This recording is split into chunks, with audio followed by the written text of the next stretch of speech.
Welcome to the YIVO Institute for Jewish Research. My name is Julia Rothkopf, and I'm the Program Associate at YIVO. Today we have co-editor and contributor Elisa Sampson and contributors Jennifer Young and Felicia Bevel joining us to discuss the interracial left in their International Workers' Order, 1930 to 1954, in a discussion led by Kate Rosenblatt. And I would like to take a moment to thank the Workers' Circle, the Tamiment Library at NYU, and the Heal Center at Cornell University for co-sponsoring today's program. For those of you who do not know YIVO, we are a very special place for the celebration, contemplation, and exploration of Yiddish and Eastern European Jewish culture. We are located in New York City, where our library and archive contain over 24 million documents and 400,000 books, which are used by researchers and the public from all around the world. We also have lots of classes on Yiddish language and culture, exhibitions, and public programs just like this one, where we aim to bridge the worlds of Jewish culture and our vast collections. So thank you for joining us today. This book is available in the YIVO store, where you can purchase it. And I will just briefly introduce our panelists before we get started with the program. So Elisa Sampson is a research associate in the Jewish Studies program at Cornell University. An urban geographer, she examines how the past shapes spaces of migration, memory, heritage, and activism. Her research explores diaspora and re-diasporization in places including the Lower East Side, Brooklyn, Jerusalem, and Paris. Felicia Bevel is assistant professor of history at the University of North Florida. Her research focuses on African American history, cultural history, and childhood studies, with current work examining Canadian and Australian representations of the Old South. She teaches courses on the Civil Rights Movement, the Black Pacific, and Blackness in Archives. Jennifer Young is Education Program Manager at the Yiddish Book Center. Formerly Director of Education at YIVO, she developed its first Shine Online course, Discovering Ashkenaz. She serves as part of a scholars working group dedicated to research and scholarship on the Yiddish left, sponsored by Cornell University. And finally, we have Kate Rosenblatt, who is the J. and Leslie Cohen Assistant Professor of Religion and Jewish Studies at Emory University.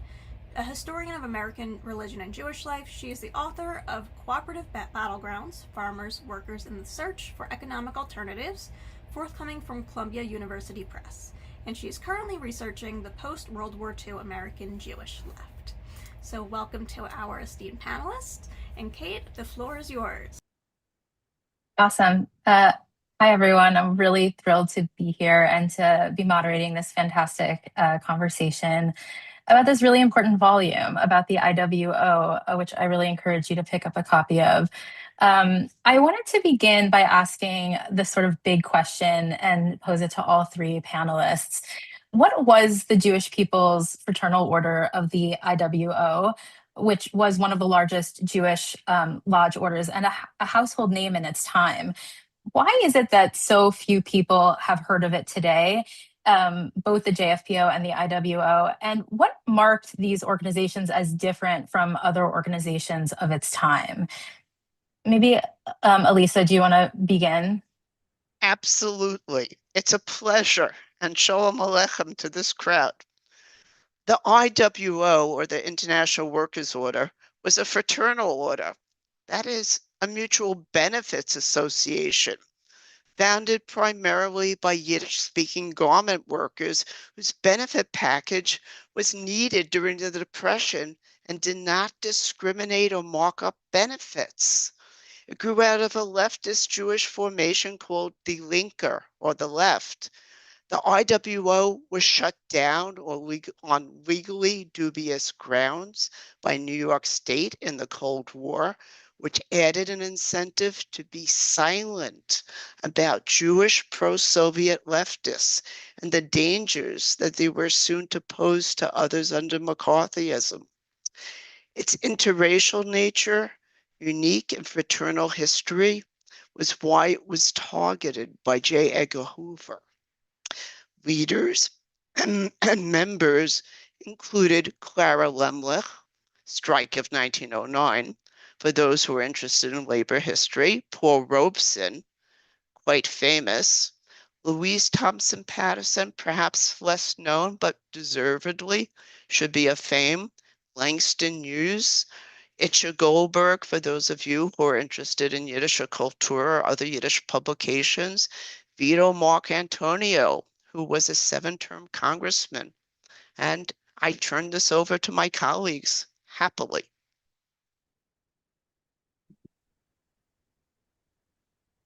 I can add to that by just inviting us to think about the ways in which the people that we've talked to who are part of this movement, the way they describe it.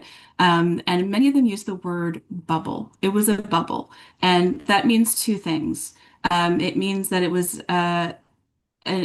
insulated from the scariness of the Cold War, of people's parents being followed by the FBI. It was a safe environment in which to grow up as a progressive Jewish person. But it also meant that everything that one needed was inside that bubble. So people grew up going to shulas. They went to all the different levels of shula, from tiny children up to college courses in Yiddish and English. There was a lot of culture associated with that. There were choirs, there was theater, there was dance. There was a summer camp, Camp Kinderland. So you could go to the shul, you could go to the camp. And there was even a building that we can still walk by really close to Yivo, 85th Avenue on the corner of 14th Street, which was almost entirely IWO offices in the 1940s. And it housed one of the most remarkable birth control clinics and women's health clinics run by the IWO that New York has ever seen. And there were cemeteries. And so if you go through New Jersey and New York, you will see IWO cemeteries. And what the IWO really wanted that they were never able to get was interracial cemeteries. So they were truly thinking about a truly integrated progressive society that could serve all of its members through different generations. Thank you all so much. And it's really an honor and privilege to be in conversation with you all today. Just echoing my colleagues, Elisa and Jennifer, one thing that really stands out within the commitment to interracial solidarity is the IWO's investment in Black artistry, which I'll talk a little bit more about later. Specifically for artists like Paul Robeson, Langston Hughes, Kenneth Spencer, Laura Duncan, and others. This was really, echoing Jennifer, a safe haven for Black artists. And this is something that I actually just talked about last week in my US history since 1877 class. We were talking about the Great Depression and the New Deal era.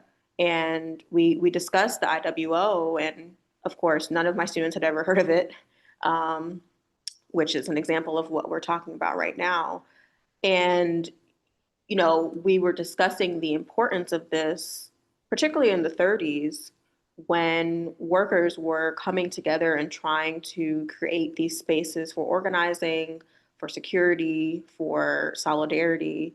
And, you know, while we did have some actions by the federal government, Wagner Act, the Works Progress Administration, that was in many ways on the side of labor, particularly on the side of Black workers, right? We're thinking of like the Federal Writers Project and writers like Zora Neale Hurston, Jacksonville native, who, you know, did benefit from New Deal programs like the Federal Writers Project. You know, that offers us a kind of top-down narrative of support for workers, but the IWO gives us this more bottom-up people's history of how workers themselves across various backgrounds were coming together and creating these spaces of support. So I would say that it's really important for understanding the Great Depression and New Deal era. It's important for understanding World War II, as I'll talk about later, and the Double V campaign during World War II, and the ways that wartime really created a sense of disillusionment, especially for African Americans. And then, as Elisa was mentioning earlier, the Cold War context and the surveillance culture that emerged. I think those three kind of touch points throughout the 20th century really illuminate the importance of the IWO and why it's so important to talk about this today. Thank you so much. I wanted to maybe pose a question that sort of draws on some of the ways in which you mentioned, all three of you, the kind of interracial and interethnic sort of dimensions of the IWO. I think those of us, especially who spend time in academia, but also in American society, right, intersectionality is now a kind of common framework for critical analysis, but it wasn't in the 1930s and 1940s. And so I sort of want to ask, and I think this is mostly directed, at Jennifer, but happy to also hear from Elisa and Felicia about how we might see the IWO's analysis of the interconnections between racism, anti-Semitism, and anti-immigrant sentiment as one lineage of intersectional analysis, and how these kinds of intersectional analyses might allow us to see what it might allow us to see and understand about American society during, what we might broadly call the Popular Front.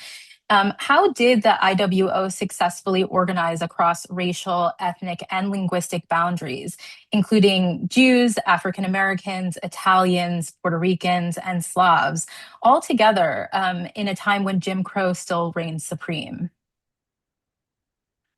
I can start off that question, and then I'm going to hand off most of the second part of it to Alyssa and Felicia. But so intersectionality, which mostly for our understanding means the overlapping understanding of oppressions, race, class, and gender. And it came to the fore with scholars such as Kimberly Crenshaw in the last 20, 30 years. But you can really trace the history of that as an organizing principle and as like a political theory, going back to the 1920s and 30s within the work of Black organizers, Black leftist women organizers. And I'm talking about people like Benita Williams, Queen Audley Moore, Claudia Jones, especially, and Louise Thompson Patterson, who would become the vice president of the International Workers' Order and its highest ranking woman member. And so you can see this in articles like Louise Thompson Patterson wrote a piece called Toward a Brighter Dawn, which was focused on the oppressive hiring practices of Black women in the quote unquote slave markets in New York in the 1920s and 30s. And so this article came out in 1936 in Working Women magazine. Which was the publication of the women's publication of the Communist Party, but it was widely read and widely understood to be a prominent place for especially for women to talk about the sort of political work that they were doing. And so this was the kind of moment that heralded the ways that people were talking, and that Louise specifically talks about the triple oppression is the phrase that she uses, the triple oppression of Black women. And she makes it very clear that Black women are triply oppressed because of the ways that race, class, and gender work together. And so this was the kind of analysis that was being used not just among Black women, but this publication was almost entirely run by white women organizers. And so they were the ones that were receptive to this analysis, right? And that were bringing that into their own work. And we can see this through the other articles that are being published in that magazine and in the work that's being done along that time. So there was a group that was that gets folded into the JPFO later, which was called the United Council of Working Class Women, or Working Class Women Housewives. And they write all the time about how they wish that they could organize with Black women more, but that there was a lack of trust there. And so these were white women who were saying, we understand that the kind of campaigns that we want to run, specifically around things like lower consumer costs, can only truly be successful if we ally ourselves with Black women and we all work together. But we understand that that's just not an automatic thing that's going to happen. There needs to be work that we do to make clear that we understand that there is this intersectionality problem. There's this understanding of triple oppression that plays into the way that we can ally with Black women organizers and amplify the work that they do. So a really nice example of this is the 1935 meat boycott in New York, where it starts out as a boycott of kosher butcher shops. and then expands throughout the city. And in fact, it's most successful in Harlem, where it's led by Benita Williams, a Black woman. But there are Jewish and other white ethnic women who come to that boycott and stand on those picket lines in front of the Harlem butcher shops, and who drive their cars through the streets of Harlem, honking and supporting the strikers and with banners. And they're literally, putting themselves out there and doing that kind of work. And then we see that continuing because of these relationships that were built in the 20s and 30s into the work that they do together in the 1950s, when Louise Thompson Patterson goes on to found or become one of the co-founders of Sojourners for Truth and Justice. And she works with the offshoot of the JPFO's women's group, the Emma Lazarus Clubs, and they work together on civil rights causes because they've already had this long-standing relationship where they've worked out these kinds of relationships and understand this kind of analysis.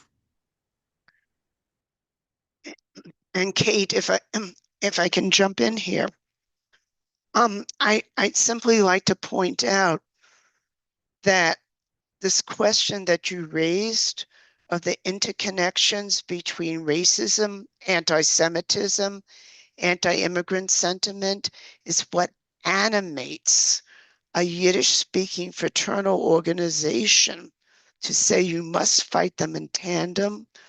If you want to fight anti-Semitism, you have to fight the things that feed it, and you have to do it in good faith, in allyship, which means that we have, if you will, a story of discommensurate diasporas that see what they have in common. And we can see this in two ways. One, they had to work really hard at this, and they use English as a lingua franca plus, because for some people, including African Americans, it's a native language. So we end up with 15 languages plus English. So this is not easy work to do. Secondly, think about their slogans. Immigrants one, immigrants all, white and Negro unity. And last but not least, because these people equated pogroms with lynching, there's no Jim Crow in the IWO. Yes, and I think that this especially and very vividly can be seen in some of the performances and events, cultural events that the IWO either directly organized or at least sort of indirectly supported. And it's really because so many of the artists like Paul Robeson who came to the IWO not only as artists but also as members, and he even sent his own son to Camp Wochika and some of the other children's camps, that they already came to the IWO with a Black leftist politics. And as Jennifer was saying earlier, the intersectionality, I think, that we understand today really had roots in this marriage of artistry and activism that Robeson, throughout his entire career, very much stood for and promoted both domestically and internationally. And this understanding of, particularly for Robeson, not just the intersection of race, class, and gender, but I would also add age to that as well. And I think we really see that through his investment in children. For instance, during the 40s, he visited Camp Wochika several times and really saw mentorship and the role of himself as a sort of mentor to these children and empowering them to see themselves as activists, as organizers, not just when they grow up, but at that stage of youth. And so, during a time when, at least you were talking about anti-lynching campaigns, which Robeson was very much a part of alongside the IWO, there was a lot of conversation about, for instance, the lynching of children and the ways that age and race sort of intersected, but that that reality was often left out of the conversation, not just, the lynching of Black women, but also the lynching of Black children as well. And so, I think that Robeson particularly allows us to think about age as well as part of these intersections. And I'll talk a little bit more about the camps later. But well, maybe I could pose the next question that I think really dovetails with what you're saying here about Paul Robeson, of course, and others, which is why was it that culture arvet, cultural work and performance was so central to the IWS program? I guess in other words, I sort of want to ask, why were so many people in the performing and other arts drawn into this world of the IWO? yeah, I mean, I think that's such a important question to really understand the legacy of the IWO. And like I was saying that, a lot of these performers were already coming to the IWO with this set of politics that was critiquing the nation, not just because of its racism, but because of capitalism, and really understanding the intersection of race and class in those ways. And, particularly for people like Robeson, who would then later face persecution, state persecution, especially once we get to the post-World War II, beginning of the Cold War era. This became a safe haven, right? Jennifer earlier was talking about the IWO as a safe haven. Well, it literally was for people like Robeson who became blacklisted domestically from various performance venues, faced direct attack by the House Un-American Activities Committee and was labeled a mad traitor of the United States, but then also was literally contained because of the stripping away of his passport during much of the 50s. And even still, even though he was unable to physically travel and physically do the work that he was so well known for doing, he still found ways to resist within the IWO and outside of the IWO. For instance, as other scholars have also discussed, he sent a recording of himself singing Old Man River, for instance, to the Bandung Conference in 1955. Even though he was physically unable to travel there, he still, showed his support in that way. And so the persecution that he faced, that others faced, people like W.E. Du Bois, also, his passport was stripped from him. So this, Robeson was part of a larger network of Black activists and performers who were coming under attack. And the IWO was one place where he was still very much supported. We can see this, for instance, and this is something that I talk about in the chapter, during the Peekskill concerts in 1949, where he and an interracial crowd of audience members were verbally and physically attacked by local white residents and police officers who were shouting, racist and anti-Semitic slurs into the crowd. And the IWO very publicly stood in support of Robeson during that time. So especially for the persecution that he faced, I think that the IWO was this really important platform for him. In terms of the sort of cultural investments of the IWO, we can really see this through two of Robeson's performances, two that I focus on in the chapter: the International Fiesta, as well as IWO Day, both in 1941, right before the U.S. enters World War II, declares war on Japan. Both of these performances were ways that Robeson and other artists, people like Laura Duncan, as I mentioned, Al Moss and others, were critiquing the nation, right? Even during a program like IWO Day, which was meant to promote national unity and national defense, you know, because many of the workers were working in wartime industries, he still found ways on the stage to critique the US, to critique its democratic ideals that it was projecting, and very much use performance as a site of protest. So the IWO really did support that. And, you know, this was something that Robeson was already doing. But the IWO continued to give him a platform for marrying his artistry and activism.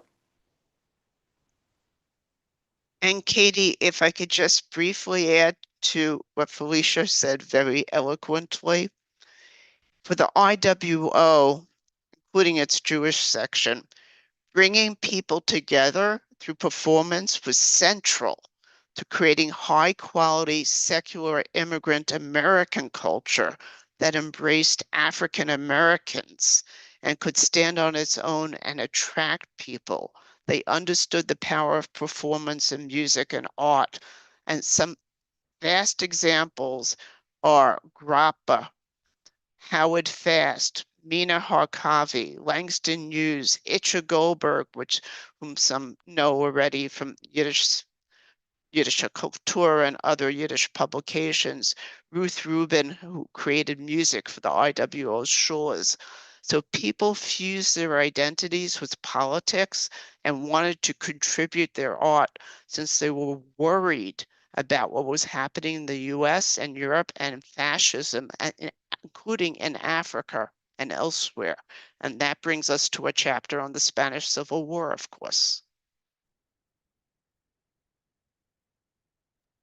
Jennifer, did you want to add anything? Okay, so I thank you so much for those really robust answers. I want to ask a question as a historian, because I think part of what makes this volume so interesting is its sort of archival base at the Kiel Archives at Cornell. And I think that the archival foundation for this book is complicated in some ways by the fact that some of what we know and some of what we have available regarding the JPFO and the IWO comes from the federal government's surveillance of them during the height of anti-communism. And so I think that, you know, as a kind of methodological question, what kinds of challenges or opportunities come out of this kind of archival reality? You know, what methodological shifts or reading strategies are needed in order to sort of parse an archive that is not only created by the people who were involved in these organizations, but also by the people who are really dedicated to eradicating it? Do archives like these need to be read sideways, so to speak? I'm going to attempt an answer as somebody who has spent a decade in these archives. And again, they're multilingual. We can't fully know what's missing from a confiscated archive. There's also a separate legal archive that includes Dewey Ballantyne's later donation of files pertaining to the shutdown because they were involved in that. So we have these lists, presumably from New York State and the FBI, that say that there are files that they were analyzing, taking, and storing, but are not there, and they're tantalizing. For instance, we know there have been a Free Claudia Jones pamphlet in these archives, and that they hired Yiddish translators who occasionally make very snide comments about what they think of communist literature, even though the IWO was not officially a communist organization, but leadership was in its orbit. In other words, it can't fully be read sideways since the gaps are mainly unknown. Also with correspondence, you have the office file copy of a letter that was sent, but you may not have the whole set or the original, since these are organizational files whose great virtue is that they're voluminous.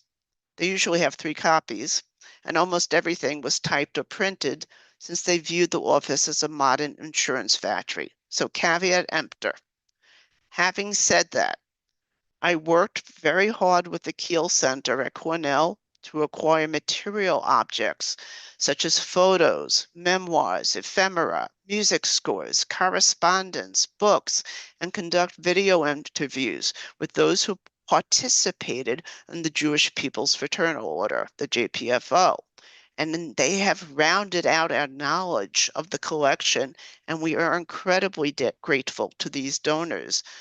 Right now, I'm particularly interested in a donation of a few music scores by very edgy conductors who were blacklisted.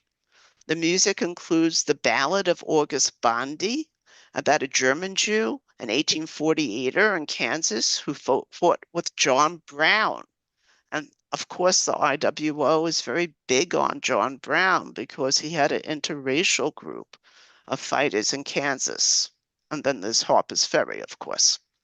It was performed by the JPFO's Jewish young folk singers, an integrated chorus, who kept on singing sold-out concerts after they were legally shut down, which is fascinating. And when they performed at the Brooklyn Academy of Music for the 300th anniversary celebration of American Jews, we see the origins of Fiddler on the Roof and the Sholem Aleichem suite, whose narrator, by the way, was Herschel Bernardi, who was famous back in the day. And we have another fascinating score, Sojourner Truth by Bob de Cormier. So please come in, because reading an archive is a curated thing, and digitizing it is even more curated. And I think one of the things to point out is that when you go into the IWO archive at Cornell, you'll find a lot of official correspondence related to meeting times and some meeting minutes, but you will not find very much personal correspondence. And as someone who's been, digging into various archives now for a long time, and also looking at the oral histories, it's impossible to even contemplate what's been left out of the archive because people's mail was being read and their phones were being tapped. And so they just didn't keep pieces of paper and keep personal archives the way people in other organizations did. And so it's very hard to dig into, it's hard enough to do the history of women in organizations like this, where it still was very much a boys' club. And so women are left off of a lot of documents, and you have to read through the lines to find what the women are doing. And when the women don't leave personal correspondence, then you're really having to go against the grain and look at things like FBI files of these women activists and trying to figure out from what an informant is saying about where a person was, like who were their friends, who were their trusted comrades, how did they talk to each other, who did they trust. And so some of this you can just get by going to the archives of like their family members or oral history, but much of that material has simply been lost to history. And so it means that for people who want to recreate those stories and those relationships, as well as these larger narratives politically, and culturally, it takes a lot of extra effort. Yeah, and this is something that I talk a lot with my students about. I teach a Blackness and Archives class at UNF, and really kind of sitting, being comfortable with sitting with these gaps that Elisa was mentioning, or the lost archives, and rethinking what archive even means, I think is really important. And we can look to particularly Black feminist scholars like Marissa Fuentes with her book, Dispossessed Lives, Ty Miles, All That She Carried, Saidiya Hartman, and others who are encouraging us to sit with these silences, and that the silence is the story, right? The silence that we see in the IWR archives is the story of state surveillance, is the story of the ways that the IWO was seen as, as this sort of, particularly as we move closer to the 50s, as un-American, right? Or as, all these other identifiers. And so to really be able to look to, especially interdisciplinary methods and methodologies, I think, is important as historians. And I'm someone who comes from American Studies background, so I'm already interdisciplinary in my training, and I think it's important to bring in those other frameworks and methods, because archives are always inherently political, and we always have to come to these spaces with a critical eye. And that's something that, we should always teach our students, critical thinking, right? That's something that we especially need today in the contemporary climate, and the history and legacy of the IWO especially illuminates that. And if I could add just one more thing. Of course. I wanted to make sure that people understood that Clara Lemlich, who's lionized, if you will, in labor history, is not just brave girl from 1909, but that she grew up and became a leftist. So you get her letters digitized, handwritten, and typed. So we want people to have the longer trajectory if this was their trajectory. So the curatorial is fraught, but Brave Girl did grow up. I think that, maybe, building on all of those answers about the challenges of the archives and their silences, I maybe want to spend the last few minutes before we open it up to a larger conversation, sort of posing a big question here about, what are the legacies of the JPFO and the IWO for American Jews today? Especially, I think, as Felicia sort of indicated, that sort of the modern sort of, moment of challenges that we all sort of rest in.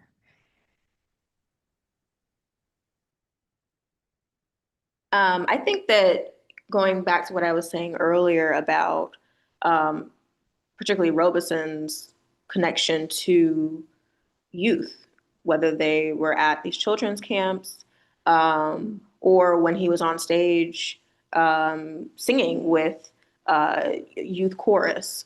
I think that he really understood the power of youth and to affect change in the ways that, and when we see this across history so many times, I mean, particularly during the civil rights movement, which is part of this conversation as well, as we're moving into the post-World War II period, that youth really were central leaders of civil rights.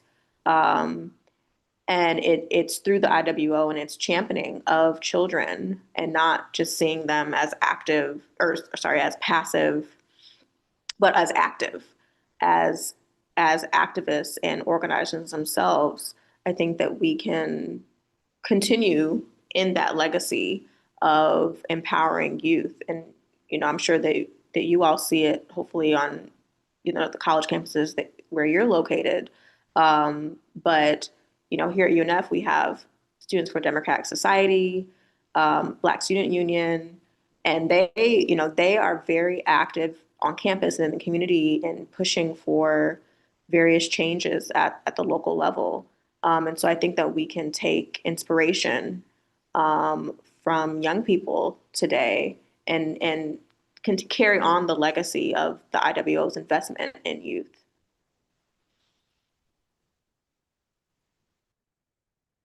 If I can go next, then I'm going to say the two types of legacies that stand out to me. One is something that we're still trying to articulate, because the IWO asked very good questions.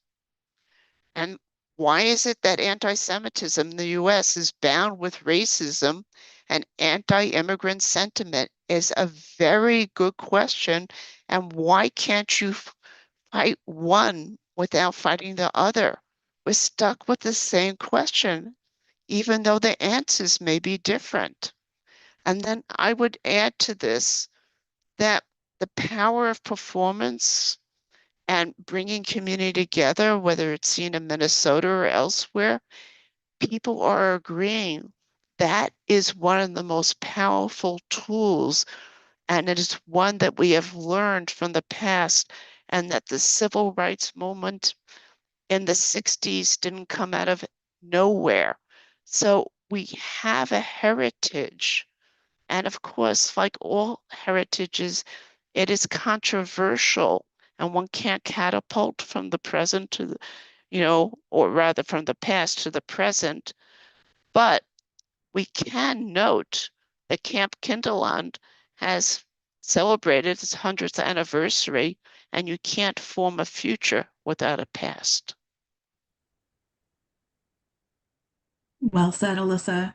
And I would just add to that from my perspective of having worked at YIVO and now working at the Yiddish Book Center, our Yiddish summer programs, whether they're for college students or for, everyone, the general public, like they're filling up every year. And that's because people are still interested in heritage and history and culture.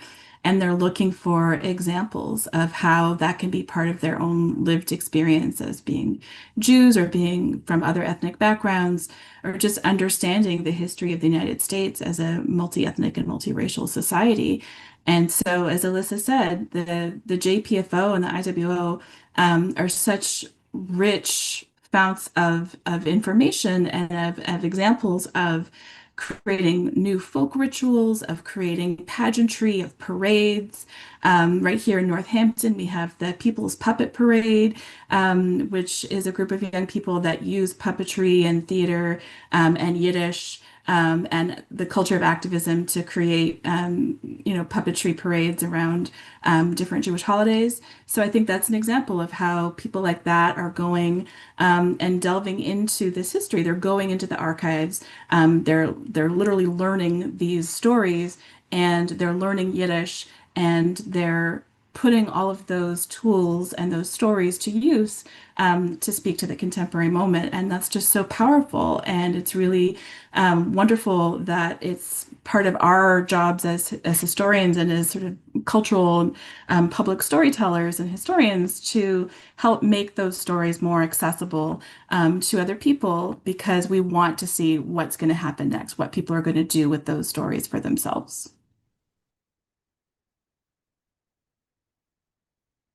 Thank you so much for all of those answers. In the time we have, I want to pose a few questions from the audience, and again, encourage anybody to submit a question so that I could, pose it to our panelists. One of the questions is about, in general, the sort of IWO's relationship to larger sort of circles. On one hand, a labor circle, Jewish and non-Jewish, about its relationship to the Bund. And also, and maybe this is what I'm most interested in, also its relationship to the Communist Party. I think that this volume really sort of picks up a history that has been fraught, right? A history of American and American Jewish communism that has been fraught both in the sort of academic sphere, but also in this sort of public and communal sphere, and was wondering if anybody wanted to maybe sort of pick up those kinds of sort of relationships between the JPFO and the IWO and these other kinds of sort of locuses of sort of Jewish leftist involvement.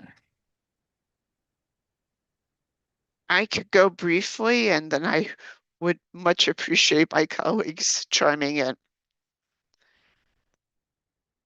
Almost everybody on the Jewish end of the Jewish People's Fraternal Order, its Jewish American section, because it's really that section that founds the IWO and then turns it over to become an amalgamated group of societies. Again, that's why we end up with 15 languages plus English. It comes from a background in terms of those initial founders. And for some of them, it might be the Russian Revolution of 1905 and time that's spent in Siberia, which was no fun, right? For others, it is more clearly a fight with what's called the Arbeiterring, or the workers' circle today, and they come out of it, and they come out of it into a much more radical period, into the Depression, and in terms of CP history, what's called the third period, but they really want workers' rights, and they want workers to be central. And the Arbeiterling's politics had changed already. So it's a nasty decade of internecine fighting that's also seen in the Jewish section of the Socialist Party. I also, right now, am in Canada and have spent the last 2 days talking about the importance also for some of these people of a group that's called the Linke Polizian, or the left laborers of Zion. Bad translation, but that's what it is, who were Marxist, but did Yiddish and Hebrew education, and how important that was, and how transnational people who were very poor were, incredibly poor, and got radicalized in that world. So we see organizational antecedents for many. Now, on the Black end, it's quite different. I think the ILD, International Labor Defense, is absolutely critical to understanding the IWO, and that gives you the story of William Patterson and Vito Marcantonio in part. I turn it over.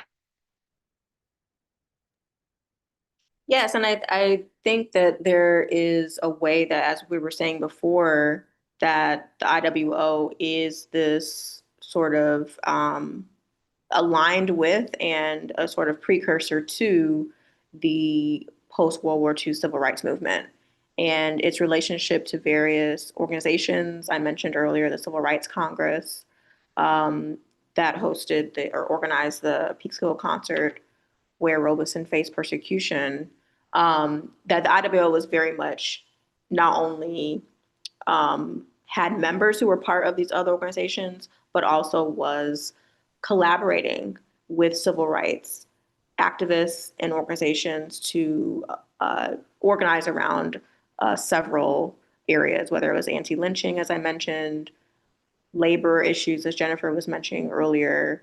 But its relationship to civil rights, I think, is one that is something that we need to emphasize, because this is such an important way that we can understand civil rights as focused on labor, right? Even our very well-known leaders like Dr. King, right? That he later in his life was very much thinking about Black working class experiences. And it's the IWO that really allows us to see that legacy that even these larger than life figures are a part of.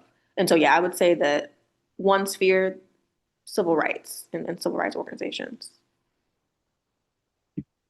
And I would just add, in terms of the IWO's relationship to the Bund, that there were at least a handful of IWO founders like Reuben Saltzman, who had been a Bundist in the era of the 1905 revolution, as Alyssa mentioned, and that you can really see a through line from early Bundist activism in the Russian Empire to the founding of the IWO as an offshoot of the Workers' Circle, and then this whole idea of wanting to create an organization that understands and promotes Yiddish culture as an integral part of American Jewish identity.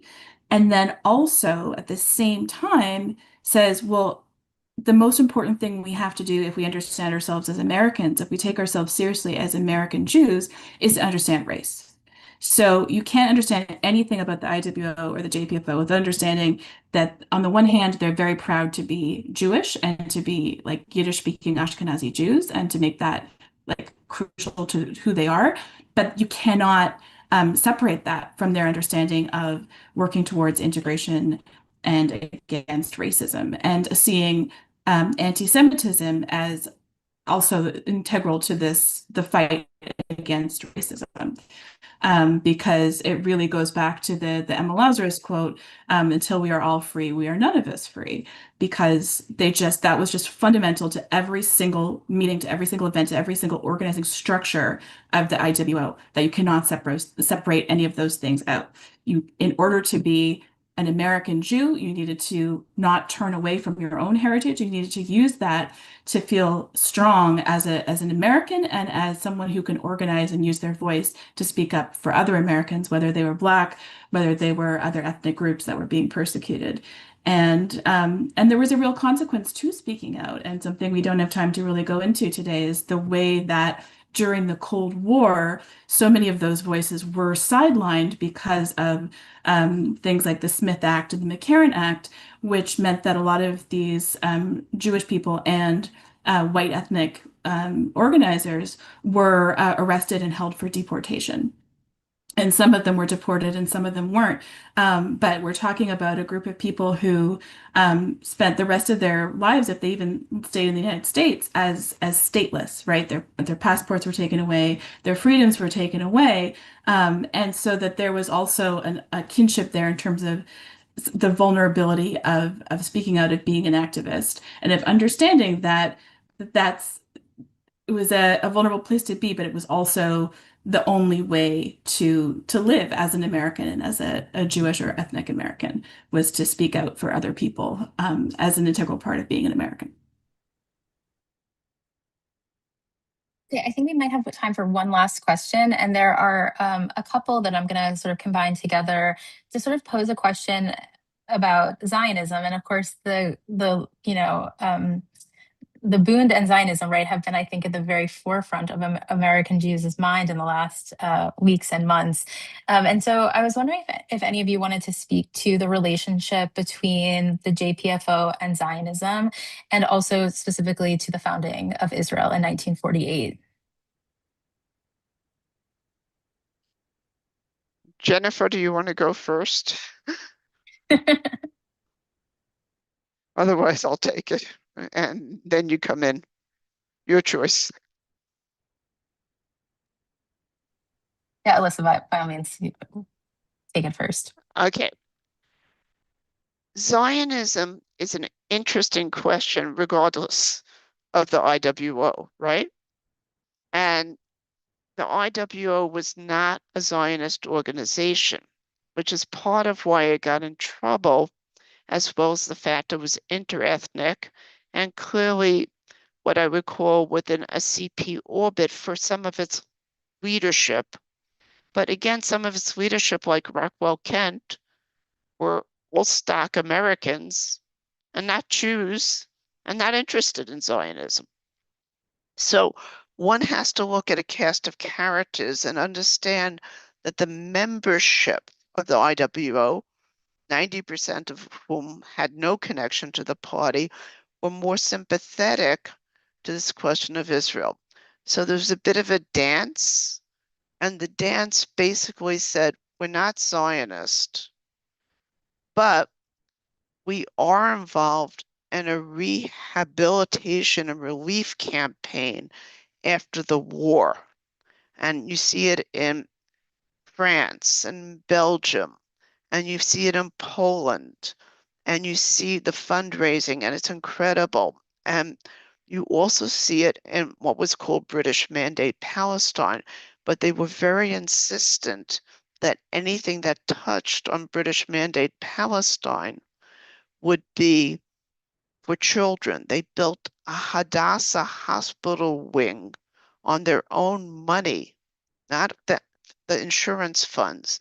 They raised the money for a TB wing for children only who had TB and therefore needed that wing. They also raised money for ambulances for children. So there is a dance. Now, this may speak to contemporary residents in a different way.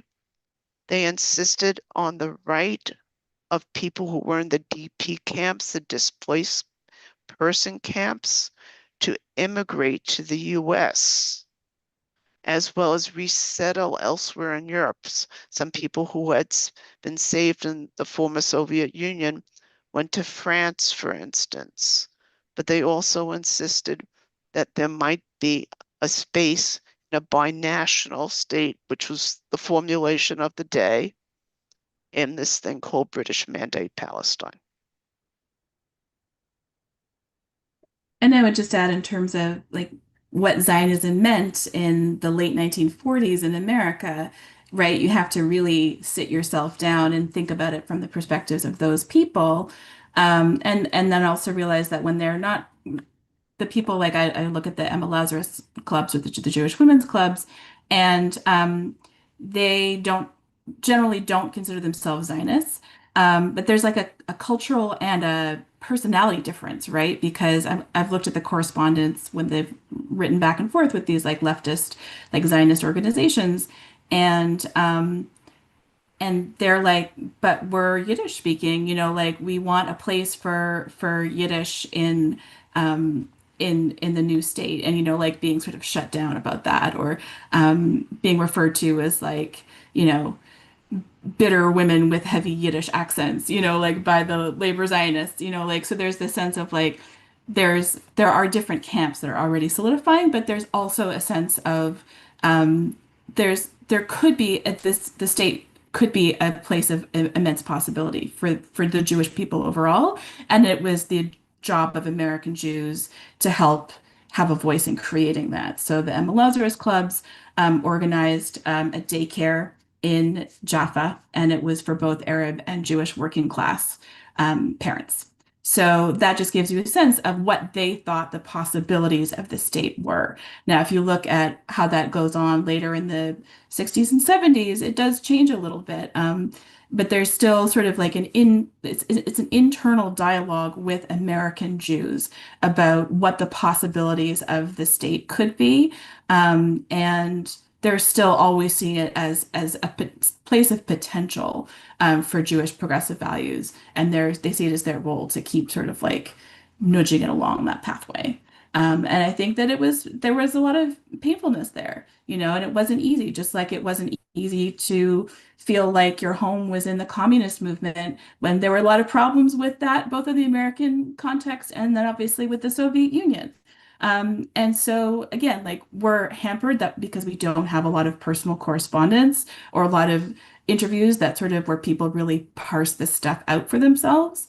But I think again, reading between the lines, reading against the grain, but the materials that we do have, we see that none of this was straightforward. There was a lot of room for debate, and there was just a lot of painful conversations that were happening behind the scenes where people were really trying to reckon with these enormous political, economic, structures that were so much of their understanding of the world. And so we can't take that for granted, that it was an ongoing struggle and conversation and dialogue. And I would add to that, though there was a diversity of opinion, they were not interested in an ethno-national state.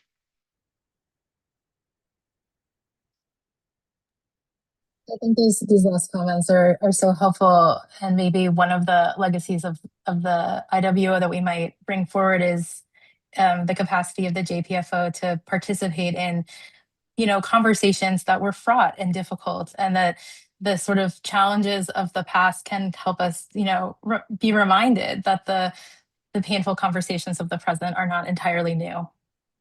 I want to thank our unbelievably fantastic panelists for their time and thoughts, and for their scholarship to sort of excavate this history for us. Thank you all for coming, and hopefully this conversation will continue. Thank you all so much. Thank you. Thank you for coming. Thank you. We are honored.